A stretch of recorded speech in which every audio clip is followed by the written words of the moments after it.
Salam damai sejahtera bagi kita semua. Kita patut mengucap syukur kepada Tuhan Yesus karena Dia Tuhan masih memberikan kekuatan, kesehatan, bahkan nafas hidup bagi kita sampai saat ini. Renungan kita kali ini berbicara mengenai tidak ada perkara yang mustahil. Baiklah, sebelum kita mendengarkan kebenaran firman Tuhan ini, mari kita terlebih dahulu menghadap Tuhan di dalam doa. Kita berdoa. Bapa di surga, saat ini kami mau mendengarkan kebenaran firman-Mu, sebab itu kami memohon kuasa hikmat yang datang daripada-Mu boleh menyertai, memberkati dan menolong kami untuk kami mengerti dan memahami akan kebenaran firman-Mu. Hanya di dalam nama Tuhan Yesus Kristus kami memohon dan meminta. Amin. Firman Tuhan pada kesempatan ini terambil dalam kitab Yehezkiel 37 ayat yang ke-10. Bunyinya, lalu aku bernubuat seperti yang diperintahkannya kepadaku, dan nafas hidup itu masuk di dalam mereka, sehingga mereka hidup kembali. Mereka menjejakkan kakinya suatu tentara yang sangat besar. Tidak ada perkara yang mustahil. Saudaraku yang terkasih, harus kita ingat ketika kita menghadapi apa yang kelihatannya mustahil bagi manusia, hal tersebut sebenarnya bukanlah akhir dari segala-galanya. Sebab harus kita imani, harus kita percaya bahwa di dalam Tuhan tidak ada perkara yang mustahil. Mungkin saudara berkata, wah Pak Pendeta enak saja bicara, bagi Tuhan tidak ada perkara yang mustahil. Ya, saya sudah berdoa dan saya juga sudah coba segala sesuatunya. Tetapi yang saya lihat justru kehidupan saya bertambah berat. Saya mau katakan apapun itu, saya mau katakan firman Tuhan tetap berkata, bagi Tuhan tidak ada perkara yang mustahil. Dalam Yehezkiel 37 ayat 7 sampai ayat yang ke-10 ini dijelaskan bahwa Dia adalah Tuhan yang sangat mengetahui segala sesuatu. Dia Tuhan segala Tuhan, sehingga tidak ada sesuatu pun yang mustahil baginya. Berdasarkan ayat-ayat ini, maka hal-hal apa saja yang harus kita miliki agar perkataan tidak ada perkara yang mustahil ini sungguh-sungguh nyata di dalam kehidupan kita, seperti pengalaman Yehezkiel dengan tulang-tulang kering. Pertanyaannya adalah bagaimana kita bisa memahami bahwa bagi Tuhan tidak ada perkara yang mustahil. Mari kita melihatnya. Yang pertama, asal saja kita berdoa. Ya, mengapa? Karena doa mengubahkan segala-galanya bagi kita. Jadi doa bisa mengubah segala sesuatu. Saya sangat percaya selama kita berdoa pasti ada mujizat. Ketika engkau berdoa, suamimu bisa berubah, istrimu bisa berubah, anak-anakmu bisa berubah, dan keadaanmu pun bisa berubah. Jika kita belum melihat perubahan atau doa kita belum dijawab oleh Tuhan, jangan kita kecewa kepada Tuhan dan ngambek kepada Tuhan. Tidak mau percaya lagi lalu kita meninggalkan keyakinan iman kita.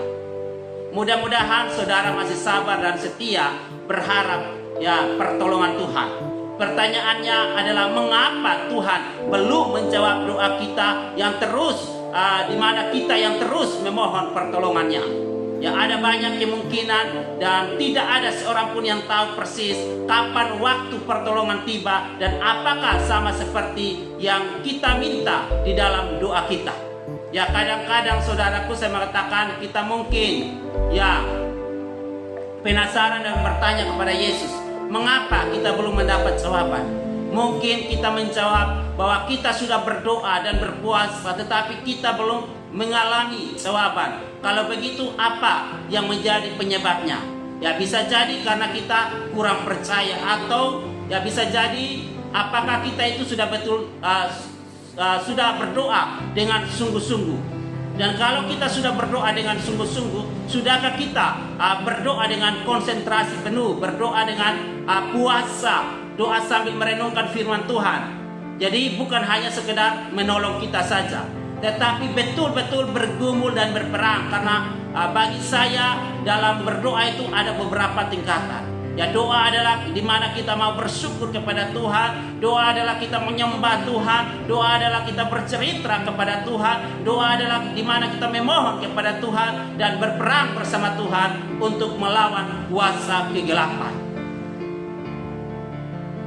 Ya, seringkali kita hanya sampai berdoa yang memohon kepada Tuhan, belum sampai pada berperang bersama Tuhan. Artinya dalam doa kita itu kita harus runtuhkan kuasa kegelapan. Alkitab berkata doa orang benar bila dengan yakin didoakan sangat besar kuasanya. Ya, contoh di dalam Alkitab adalah Elia, di mana ketika dia berdoa memohon api turun dari langit untuk membakar korban persembahan pada saat itu, maka api pun turun. Nah, ketika dia juga berdoa memohon hujan turun, maka hujan pun turun. Saya mengatakan bahwa Elia ini manusia biasa yang sama seperti kita. Artinya kalau Tuhan berkenan memakai Elia untuk menyatakan kuasanya Tuhan, ya saya percaya kita juga dapat dipakai oleh Tuhan. Ya, kita tahu bahwa firman Tuhan katakan bahwa bagi Allah itu atau bagi Tuhan tidak ada yang mustahil. Bahkan Yesus sendiri katakan bahwa tidak ada yang mustahil bagi orang yang percaya. Namun seringkali kita menjadi tidak percaya karena kita melihat masalah besar di depan mata kita, yaitu Tuhan belum menjawab doa. Sebab itu mari pada saat ini saya mengatakan, singkirkan kekhawatiran dan keraguan di dalam hati kita. Percaya dan yakinlah bahwa Tuhan mendengar doa kita tepat pada waktunya. Hal yang kedua yang perlu kita lihat adalah asal saja kita mau beriman.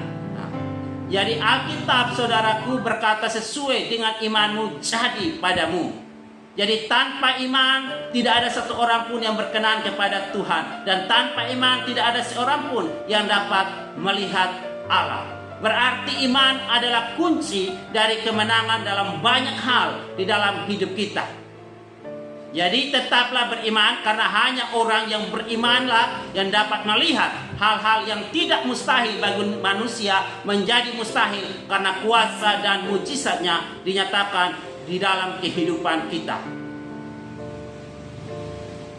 Ya, saya mengatakan iman itu bukan hanya membuat kita dapat melihat bukti, tetapi juga memberi kekuatan untuk kita berharap. Jadi iman membuat pengharapan memiliki kuasa untuk dapat meraih mujizat dan pertolongan Tuhan.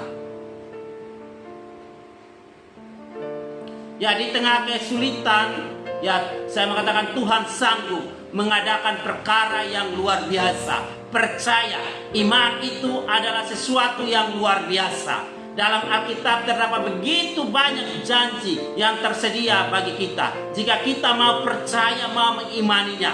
Ya, contoh seorang yang buta sejak lahir, secara akal sehat saudaraku untuk disembuhkan ya agak susah lah kalau menurut logika atau akal sehat kita. Namun ketika dia berjumpa dengan Tuhan, di situ dia dapat mengalami pemulihan atau kesembuhan yang luar biasa. Begitu juga dengan orang yang menderita sakit, penyakit pada saat itu, ketika mereka berjumpa dengan Tuhan, di situ juga Tuhan menyembuhkan mereka. Jadi dari sini kita melihat bahwa tidak ada perkara yang mustahil bagi Tuhan. Jadi tidak ada satupun yang mustahil bagi Tuhan.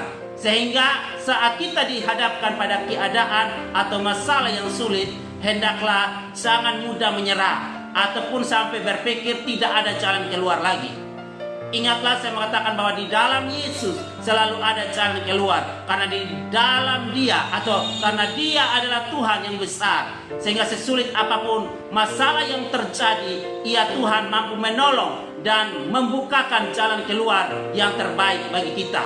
Berserahlah saja pada Tuhan, sebab tidak ada perkara yang mustahil bagi Tuhan. Mari milikilah iman saat kita menghadapi masalah, karena bersama Tuhan pasti ada solusi yang terbaik. Oleh karenanya dalam hidup ini saya mengatakan jangan pernah meragukan kuasa Tuhan. Karena ketika kita meragukan kuasa Tuhan, di situ kekhawatiran muncul, dan kekhawatiran ini dapat menghalangi kita untuk melihat kuasa dan mujizat Tuhan. Dalam situasi yang sulit sekalipun, saya mengatakan tetaplah belajar percaya serta berharap. Bahkan sekalipun kenyataan yang kita alami belum berubah, jangan menjadi bimbang. Karena sampai hari ini mujizat Tuhan itu masih berlangsung, masih ada, dan kuasanya tidak pernah berubah. Dulu, sekarang, sampai selama-lamanya. Selain itu juga saya mengatakan Tuhan memberikan melebihi dari apa yang kita doakan, dari apa yang kita pikirkan. Karena Dia Tuhan yang besar sehingga segalanya mungkin bagi Dia, bahkan segalanya Dia sediakan bagi kita yang percaya kepadanya. Jadi menghadapi segala sesuatu atau menghadapi apapun, jangan pernah cemas. Karena di dalam Roma 8 ayat 31 mengatakan, jika Tuhan ada di pihak kita, maka tidak ada satupun yang akan melawan kita. Artinya ketika Yesus selalu beserta dengan kita, maka tidak ada sesuatu yang sulit. Tuhan akan memberikan jalan keluar dan pertolongan yang terbaik bagi hidup kita. Sebab itu izinkan Tuhan senantiasa berkarya bagi saudara dan saya. Menjalani hidup bersama dengan Tuhan dapat menjadikan kita orang yang kuat serta teguh di dalam mencapai setiap tujuan. Mari memulai hari ini dengan hiduplah dengan penuh iman, sebab tidak ada yang mustahil bagi Tuhan. Dan di dalam segalanya, mari kita jadi tenang dan tetap percaya kepada Tuhan sebagai satu-satunya harapan hidup kita. Hal yang ketiga, saudaraku, adalah asal saja kita mau berbalik dari jalan-jalan kita yang jahat. Ini adalah salah satu intinya persoalan. Artinya meskipun kita sudah berdoa, meskipun kita sudah beriman, tetapi kalau kita masih hidup di dalam dosa, saudaraku, bagaimana mungkin kita bisa melihat kuasa dan kemuliaan serta mujizat itu dinyatakan di dalam kehidupan kita? Saya percaya tidak bisa. Karena dosa menjadi penghambat sehingga Tuhan tidak mendengar doa-doa kita. Telinganya juga tidak kurang tajam untuk mendengar dan menolong kita. Tapi yang menjadi pemisah adalah dosa kita. Itulah sebabnya kita harus berbalik dari jalan-jalan yang jahat. Firman Tuhan katakan, sekalipun dosamu merah seperti kermisi akan diputihkan seperti salju. Alkitab juga berkata, jika kita mengaku dosa kita, maka Dia Tuhan adalah setia yang akan mengampuni dosa kita. Contoh kasus anak yang hilang, ketika dia menyadari bahwa apa yang dia lakukan adalah salah dan dosa, dia menyesal dan dia kembali ke rumah bapaknya. Hal yang luar biasa terjadi adalah dia mengalami kuasa Tuhan. Ayahnya mengampuni dia diterima kembali oleh ayahnya, dan bahkan diberikan baju yang indah, dan juga diadakan pesta untuk merayakan kepulangannya.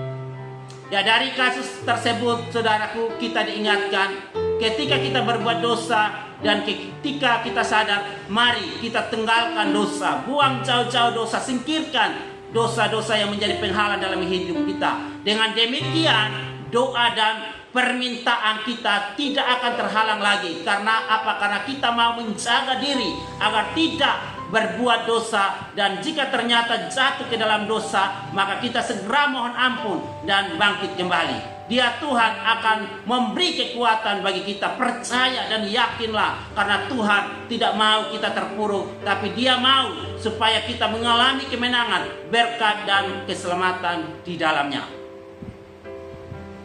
Poin yang terakhir, saudaraku, supaya kita mau mengalami perkara yang mustahil, adalah asal saja kita mau dituntun oleh Roh Kudus. Banyak orang tidak mengalami hal-hal yang luar biasa, bukan karena dia tidak percaya Yesus, tetapi karena mengeraskan hati dari apa yang Roh Kudus katakan kepadanya. Jadi ketika Roh Kudus memberitahu, ketika Roh Kudus mengingatkan, maka jangan keraskan hati. Kita harus turut dan taat. Orang yang mau dituntun oleh Roh Kudus akan berkata, biar bukan kehendakmu yang terjadi, melainkan kehendakmu yang terjadi di dalam hidupku. Apakah ada yang beku di dalam hidup kita?